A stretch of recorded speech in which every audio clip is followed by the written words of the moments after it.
Baixo a organización da Peña Ciclista Castro Barbudo, o vindeiro domingo 12 de febreiro vai disputarse a 10ª edición da marcha BTT Concello de Rianxo. Despois de varios anos con restriccións debido ás normas COVID, o evento trata de recuperar este ano o protagonismo de edicións anteriores. Incluiránse 3 percorridos en función da dificultade, con 3 rutas de 32, 50 e 72 kilómetros. Dentro da mesma marcha compónse de 3 rutas que unha delas está composta de 30 kilómetros, que para a xente que nos recomendamos que a iniciación a que quere empezar con isto.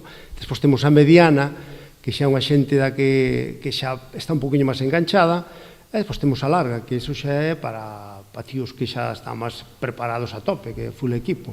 Isto transcurre por sitios moi bonitos do noso contorno, do noso concello. Entón, que incluso subimos aí arriba a un mirador chamado a Muralla, entón, despois xa volvemos a baixar, e, bueno, volvemos a vir outra vez para aquí para o Concello de Rianxo. Como en anos anteriores, complementarase a proba en BTT, coa realización tamén dunha andaina de 20 kilómetros.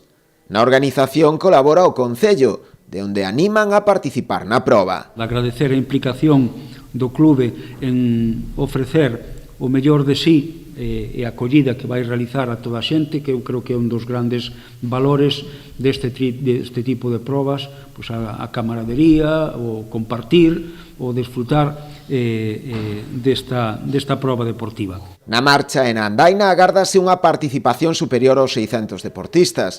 As inscricións xa están abertas, podéndose realizar ata o vindeiro mércores 8 de febreiro, a través da web de M-Sports. Dende a organización quixeron agradecer tamén ás empresas e casas comerciais o seu apoio coa proba, xa que sen a súa axuda sería imposible poder celebrala.